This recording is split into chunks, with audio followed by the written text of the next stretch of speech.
All right, so we begin this presentation in two parts. Actually, for this one, this is what I thought will be a very good presentation. I have been preparing this for 3-4 weeks. What I've been doing is I have read through close to 100, maybe 200 articles on the internet, and I've been selecting only the good stuff. Throw it out of the window is the only solution. No? Yeah, we'll just move it in the other room. Just move it. It is still shutting down. Yeah, move it in the other room. All right, so I've been spending about four weeks preparing this little presentation. This presentation is actually in two parts. First, a big survey of the most important developments throughout the year of 2012, the last year, and then what are the current global macroeconomic trends. Let's see, next slide. Yeah, maybe like this. Is it like? All right, so a quick survey of the most important developments in the year of 2012.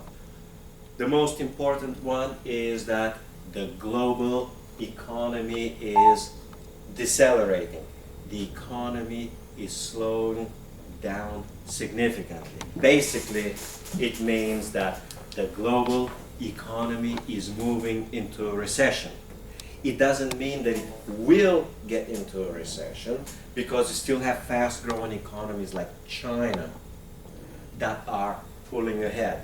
But the US is in recession, and I'll get into that a little later. The US is pretty much in recession. The Eurozone is pretty much in recession. Japan is in recession. So most of the developed world, let's say except for Israel, right, would be in a recession. So what's the other major development? For business people like you, the second is risk markets. Risk markets will be markets for stocks, markets for bonds, and other type of risk, including derivatives. The other big development is the decoupling or separation of risk from reality or from the economy. What this means is that the economy is going one way and the risk market is going in another way. Usually it means that the economy is going down and worsening, but the risk market is not. What this means is that bond markets no longer reflect reality, no longer reflect fundamentals. This also means that stock markets no longer reflect reality and fundamentals. Same thing for commodities, same thing for currencies. So most markets are fundamentally distorted and they don't reflect the reality in the real world. The third most important, probably for some people will be the most important development, is that the year of 2012 made monetary policy relatively ineffective. For the last 30 or 40 or 50 years, monetary economy has been relatively effective. When the monetary authority means monetary policy tries to stimulate the economy, the stimulation works and the economy improves, possibly at some cost like inflation. We have reached a point which none of us have seen, and none of the present here is old enough to have lived in our lives and in our history to witness the inability of monetary policy to work. It doesn't work in the sense that monetary policy is like a drug. The more you take, the less and the less, the less and the lower is the effect, to the point where you take the drug and it has no effect whatsoever. Well, this is the year of 2012.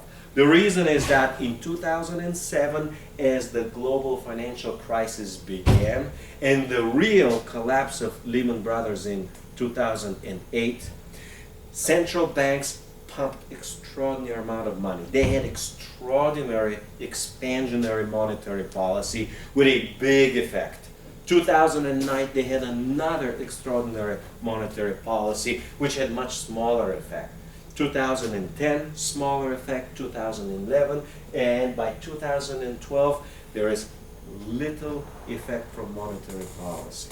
Essentially what it means, it's a simple explanation.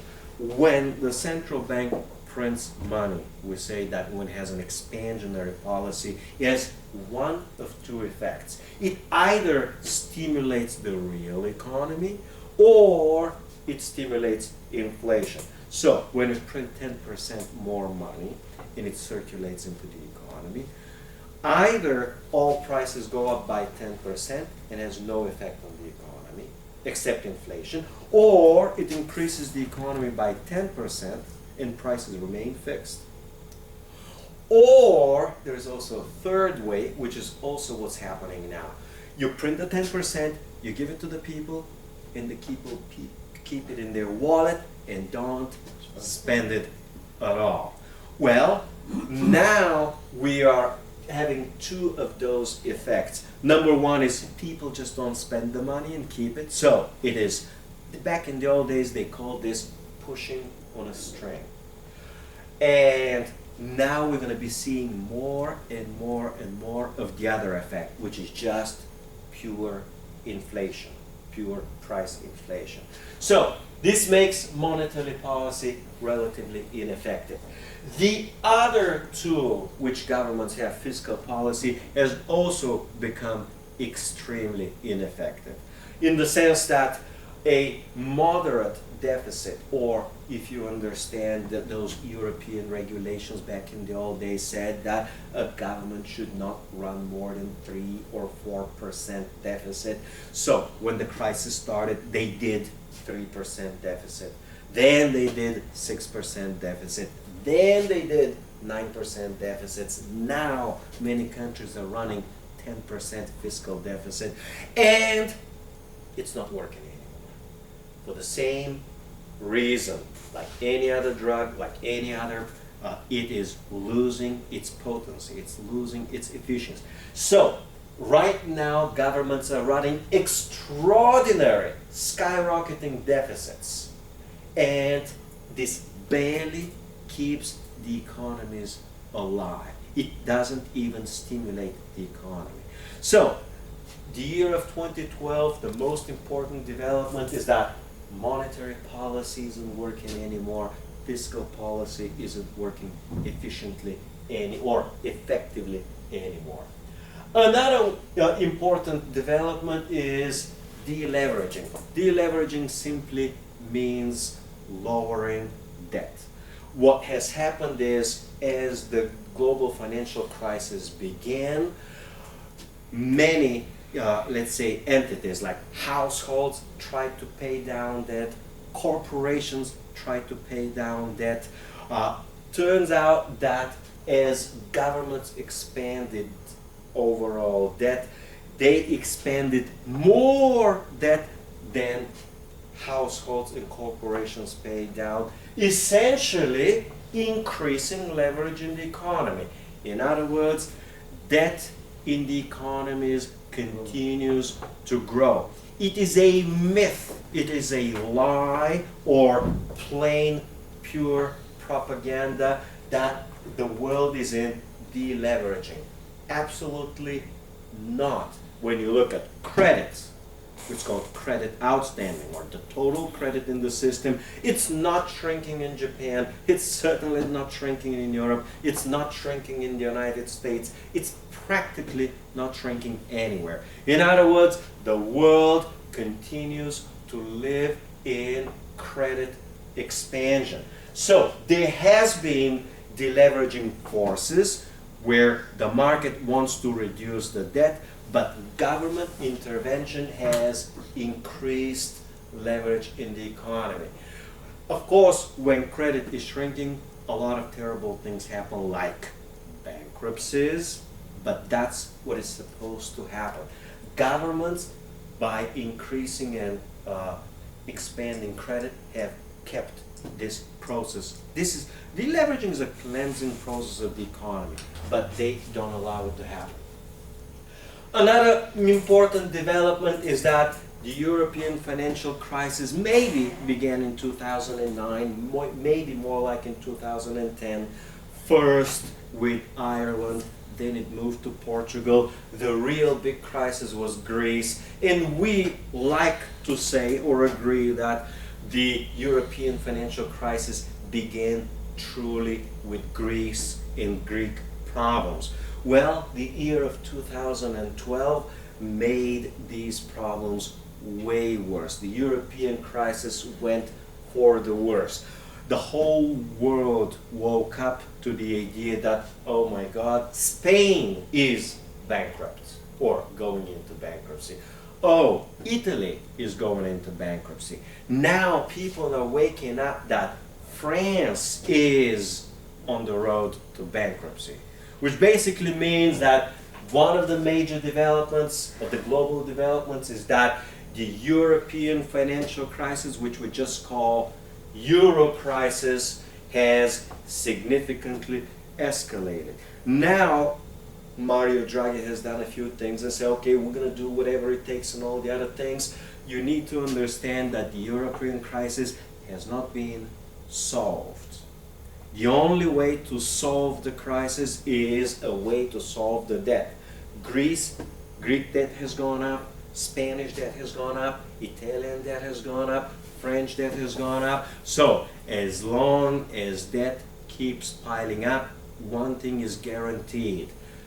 The crisis later will be much bigger and much, much worse. Okay? And it simply means that Europe, instead of solving the crisis, it has made sure that when the crisis really hits in 2013, this year, or maybe next year, it's going to be way, way worse than it could have been if they didn't do all the stupid stuff that they did in 2010, 11, and 12. And the stupid stuff is what?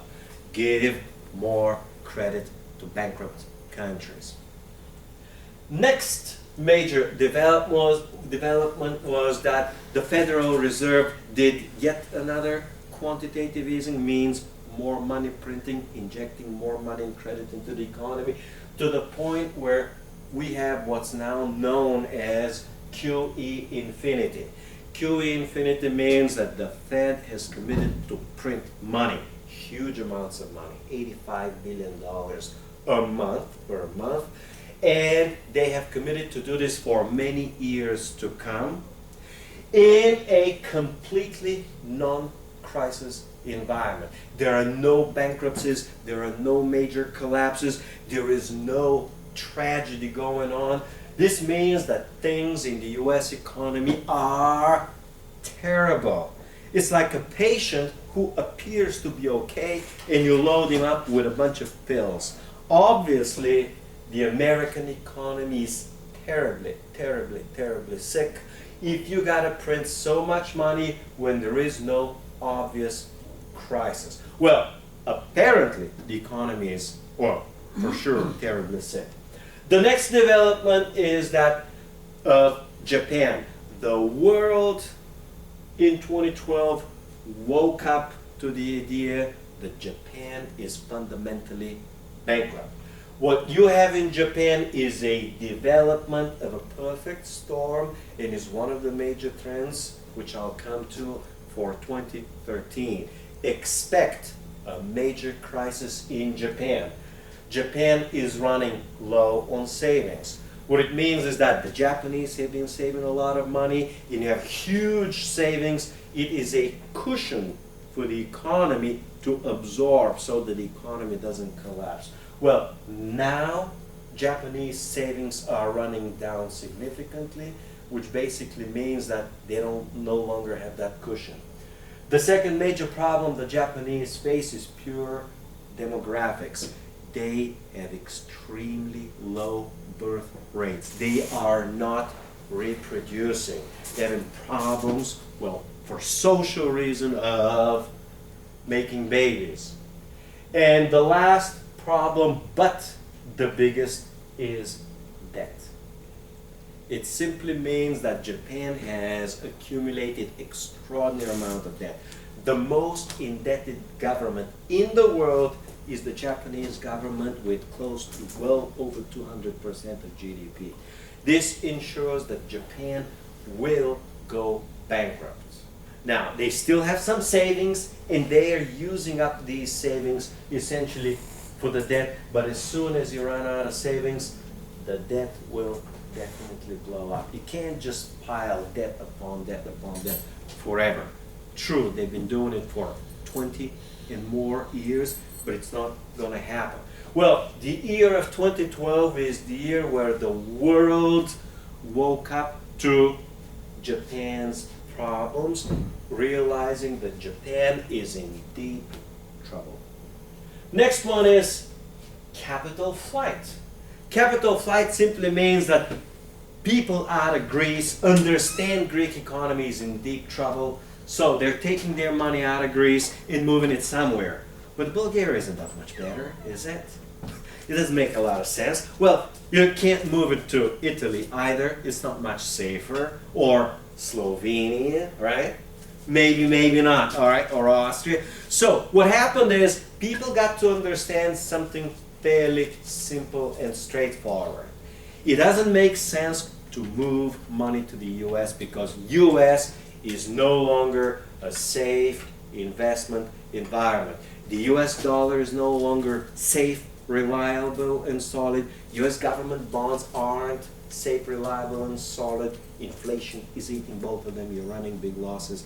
People got to understand that Europe is fundamentally sick, that the euro as a currency is also fundamentally sick, that if you invest in Europe and in euro, you are sure going to run substantial losses, currency type losses, inflation type losses.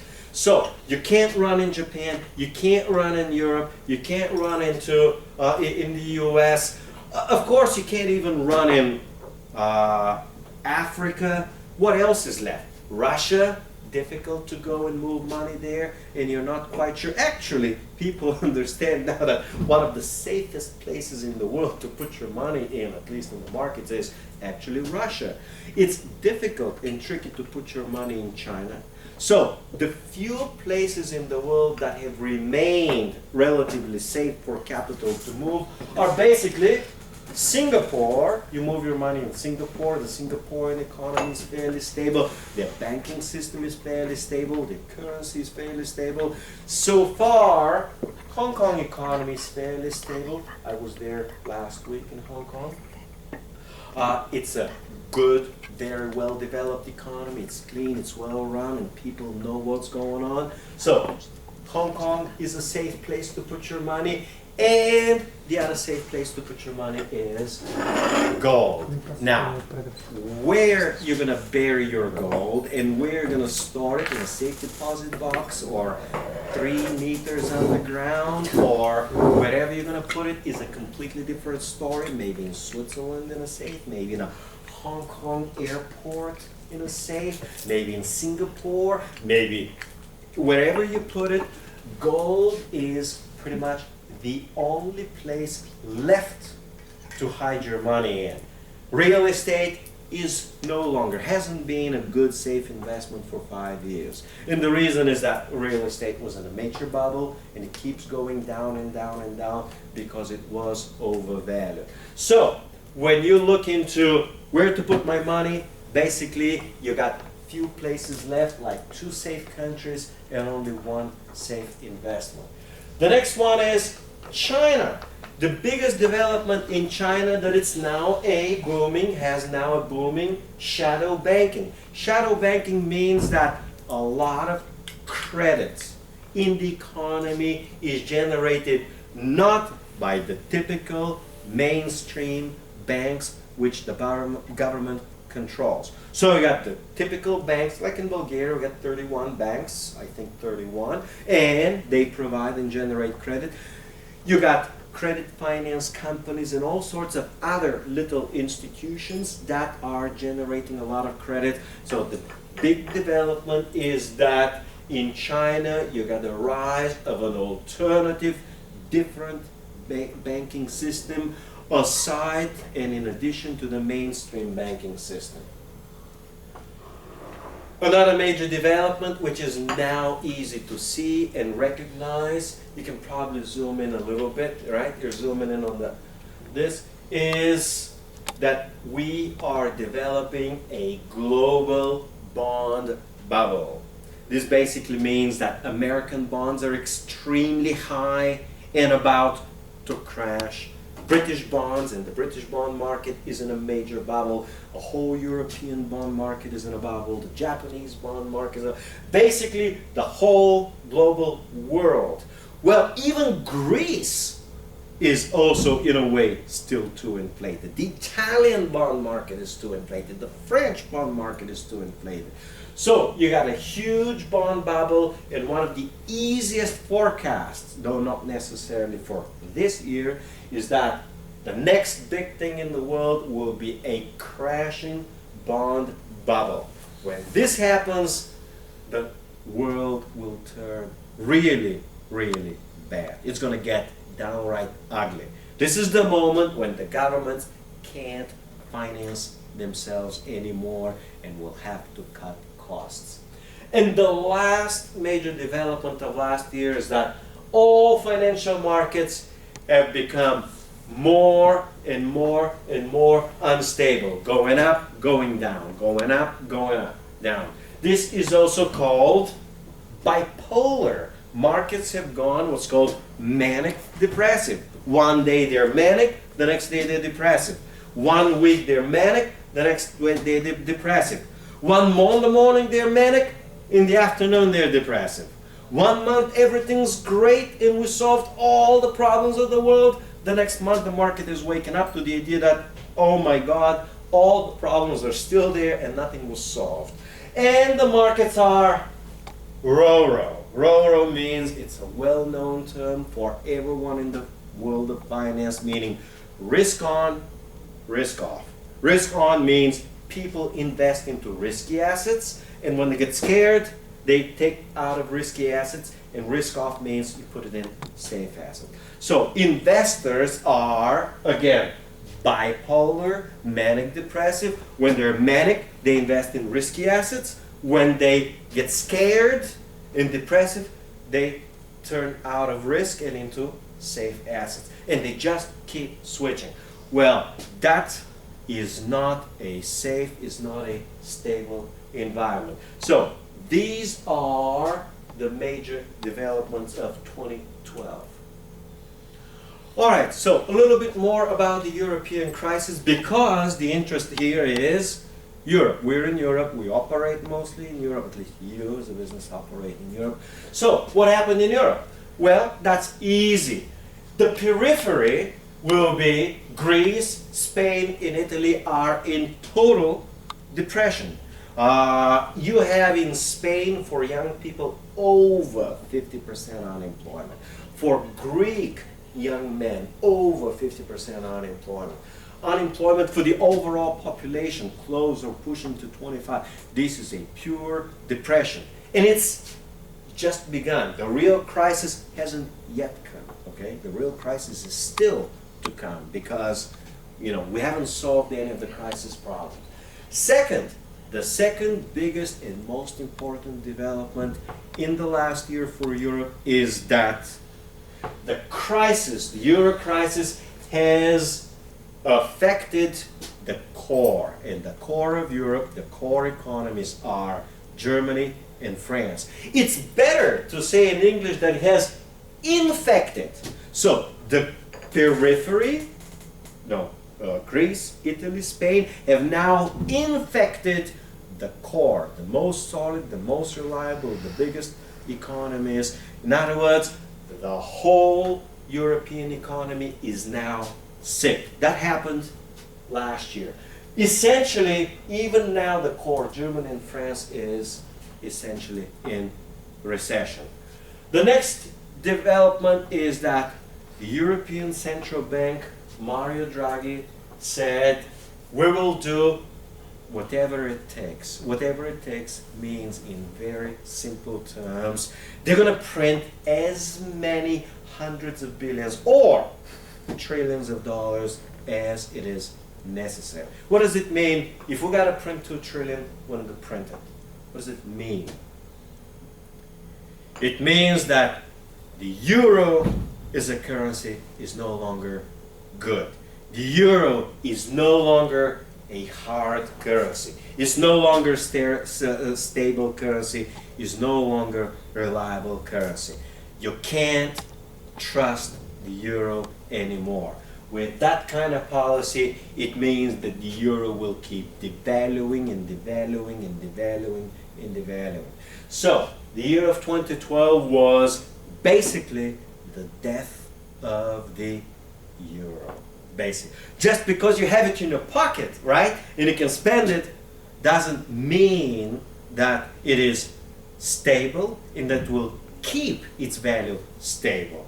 It actually means quite the opposite. It means that it's going to be steadily losing value. All right? Against what? Sorry to interrupt. There's only one measure: gold.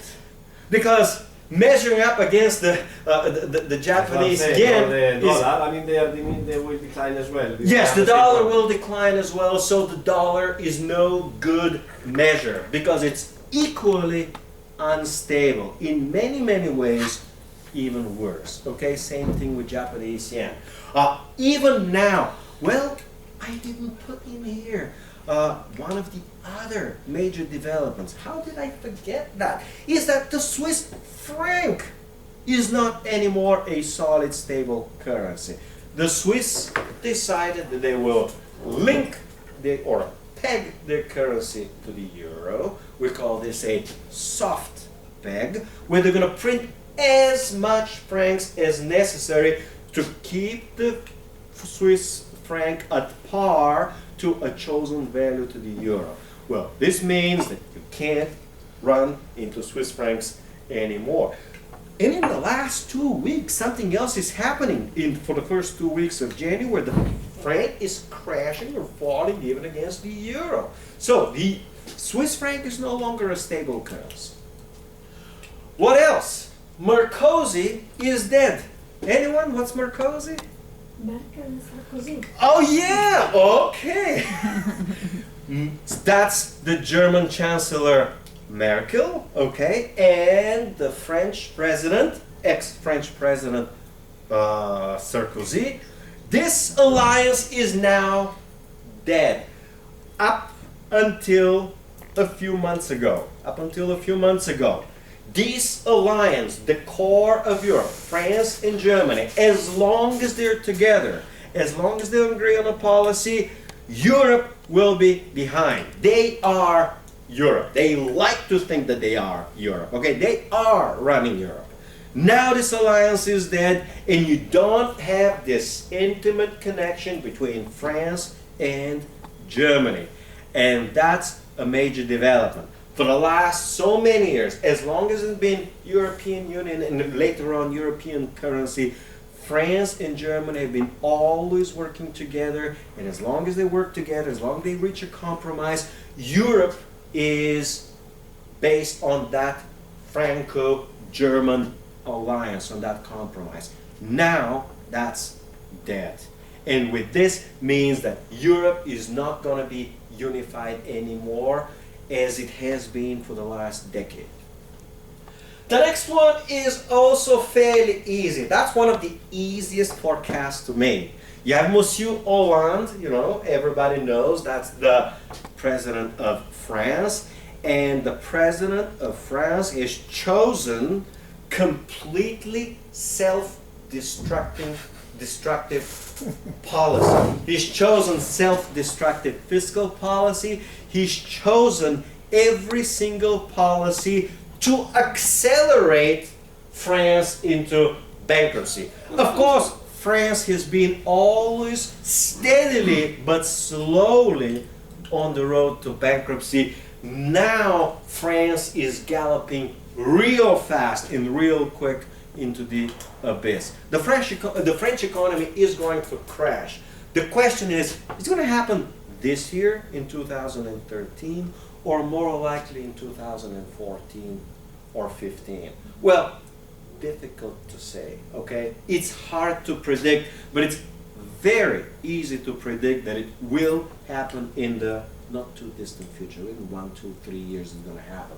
So that's a major development in Europe. And another major development overall in Europe is you have rapidly rising social unrest. Right now people are rioting, but what will most likely happen is we're going to see possibly revolutions. What I should have written here is the rise of fascism. You got new fascism rising in Greece. Someone from Greece here, right? You got new fascism rising in Greece. You got new fascism rising in Italy. You also have fascism rising in Spain. So you got a rise of fascism. You're also going to have one of two extreme outcomes. The instability of Europe cannot lead to normal development. It's going to tip completely to the one side or completely to the other side. On the one side, you got a complete revolution in chaos, which is not very likely to happen. And on the other side is dictatorship. Very good, excellent. Dictatorship, military rule, military dictatorship, usually based on Nazism and fascism, but not necessarily. But usually it's very, very easy to combine fascist ideology and policy with a military rule, type Franco, type Mussolini, or Hitler, okay, Hitler type. So that's probably coming down the road, maybe for Greece, maybe first for Italy. Very hard to predict which is the first, which is the second. Right? Second party now. Oh, fascism is rising rapidly. So this is the big picture. I got a little bit of the... Oh man, okay. We gotta go through this fairly quickly for you to get an idea. Here now the camera woman, right? Cameraman. Gotta zoom in, if you would, a little bit more. First and foremost, we see, number one, French-German manufacturing is contracting for 10 months. This basically means, what does it mean? Everyone asleep? Basically means very simple. Huh? Production slowing down. Production slowing, not slowing down, going down. Slowing down means from 5% slowing down to 4, slowing down to... No! Here production is shrinking. Essentially means that they are entering or they are already in recession. That's important. If French and German manufacturing is in recession, basically means practically all of Europe, the whole Europe is in recession. Number two, European unemployment has gone sky high to 12%. That's a big problem. Number three, Italy just experienced the sharpest retail decline in 17 months. So the Italian economy is going down and down and down and down, but this month it was the worst decline. So Italy is not going like this. Italy is going like that. It's accelerating into the abyss. Number four, Spanish manufacturing contracting for 20 months in a row. So Spain is in serious trouble already. 20% of estimated bad loans in Greece. In other words, the Greek banking system is totally bankrupt. 1 out of 5 loans is a bad loan. There is no chance ever. There is no chance ever that Greek banks will survive. Now, it doesn't mean that they go bankrupt tomorrow. It's like you're sick of cancer, you're gonna die. But you can't say you're gonna die tomorrow morning. You may die in 6 months, you may die in 12 months, or 2 years. Some people live with AIDS for 5 years or 10 years and still don't die, okay? But you know what the outcome is. Next one is 22% of Irish lives in jobless households. Basically, a jobless household is a household where husband, wife, son, daughter, and nobody works. Well, life is great. Well, life might be great, but the economy is a disaster, okay? And life might not be great if they don't have money to live on, all right? Next one, 26% Greek unemployment. And get this, because this is the more important, up from 19 a year ago. So 1 year ago it's 19, now it's 26. So 7% increase in unemployment for 1 year. Well, what? Next year is going to be 30%, 35%. More likely, revolution or dictatorship, right? Next, 26.6% Spanish unemployment rate. So, you know, Spanish beat you on unemployment. Spanish unemployment is even worse, okay? Also for young people, 55% for young people. 27% youth unemployment in Cyprus. And that's from 10%. So, actually Cyprus has big economic. Anyone here from Cyprus? All right. Well, yeah, big economic problems. I'm reading articles that Cyprus or Cypriot economy is, or government is pretty much going bankrupt. They've asked for another bailout. My understanding is that the whole banking system is bankrupt. They've gotten another bailout for the moment to keep it. We haven't. That's the point. Oh, you haven't We yet? asked for a bailout. Oh, you're We just haven't asking. gotten it yet. Oh, okay. Well, so it may happen that a collapse of a little tiny economy like Cyprus could topple a bigger economy like Greece and so on and start the domino effect. What else we got? Let's see. 28% contraction in French-made vehicles in November of 2012. This simply means that the French were producing so many cars, now they're producing 30% less. Well, that's a complete disaster for the French economy, okay? This is actually an indicator. It just tells you how bad things are for the French economy, but also for the whole European economy. What about German cars? Well, German cars are still holding, but that's not as important.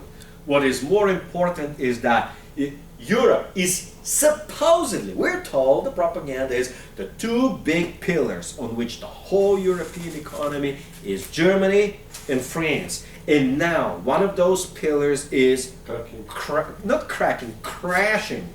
Okay, well it was or has cracked in the last 3 or 4. It's just collapsing. It's already telling you that it has. That's not cracking. 30% of the biggest industry crashing, it means just the whole economy is crashing. But it's just the beginning now with Hollande as the president. What else? You got 36% poverty rate in Greece from 20%. Does it sound for real, Grace? Yeah? She said. Underestimated. And probably underestimated. Probably the poverty rate is even bigger. So that's a serious problem. Again, suggesting revolution or military dictatorship. 37% of youth unemployment rate in Italy. Again, huge problem. Same conclusion. Expect rise of fascism, military dictatorship, or revolution, some other problem. Now, I found this surprising, but it's apparently 44% of Bulgarians facing severe material deprivation. In other words, people having hard times to pay for their food and for their electricity. But I was just hearing stuff in my hometown, Lovich, that many people work in the factory there for like €100 a month, 150 euro a month, struggling to survive. So I'm actually not surprised to see that number. Bulgarians, you think that 40%, 44% is realistic? Is it realistic that 40% of Bulgarians live? Pessimistic. Yeah. So is it too big? Too small. Too small. So probably 50% of Bulgarians are in extreme financial hardship, meaning difficulty to pay electricity, to pay water, to pay heating, to pay food, and to pay for mobile. So probably the real number is a lot worse. All right, another one. 56% youth unemployment in Spain. Greece doing even worse. 57% of youth unemployment. So this means that every second young man and young girl has no job. When young people have no job, like it was in Egypt, this is the material for revolution. All right, and that's what you should be expected coming.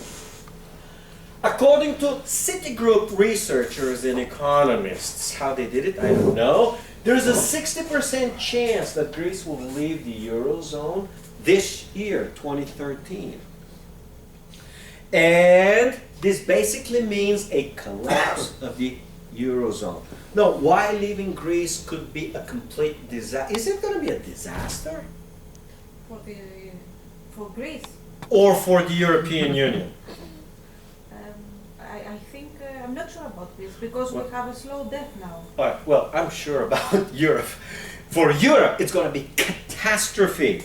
And the reason is that Greece owes Europe way over 150 billion, over 200 billion, 140 billion dollars. Only the government, Greek government, owes to the rest of Europe and its banks. Okay, so if Greece leaves and stops paying, this means that German banks will collapse, French banks will collapse, Italian banks. So whoever has lent money to Greece will also go bankrupt. So Greece leaving Europe and defaulting on its payment will mean bankruptcy for the creditor nations of Greece. Means pretty much that all of Europe will collapse. So it might or will be so much better for Greece and for the Greek economy, but it's going to be way worse, okay, for the euro.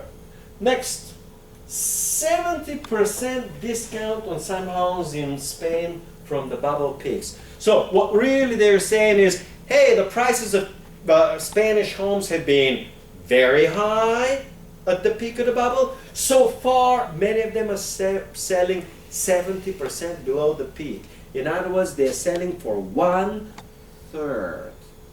And the prices are still falling down and will continue to fall because we have 2 million homes are still unsold. Okay, so 2 million homes that haven't been sold yet. All right, the Greek debt to GDP ratio will very soon be 200%. Barely 80 or 90% a country can service. 100% is considered critical and basically means the country will gonna go in bankruptcy. 200% means that it is a complete disaster. When and how it's gonna happen is a different question. It's gonna happen whenever Europe stops financing. Now, whether they're gonna stop it in January, next week, or next month, or within 6 months, it's difficult because it's based on politics. When things are based and driven by politics, it's very difficult to forecast when it's going to happen because you don't know what politician is going to decide and come out. But the final outcome is fairly easy to forecast. And we have that the year of 2012 was the worst for French automotive industry since 1997. This is the same as the next one. The French auto industry has collapsed from 3.5 million vehicles in 2005 to 2 million vehicles. So they are producing 1.5 million cars less. Well, that's gotta hurt. All right, this is very quick, very easy, very straightforward. You see 1999, you see the crisis of 2008, you see the 2009 big crash, you see it's called the dead cat bounce. So there's been some recovery in 2010. That's how it's called, the dead cat bounce, right? I mean, you know, you take 100 meters or 20 stories, you throw a cat, it's gonna bounce back, even if it's dead, okay?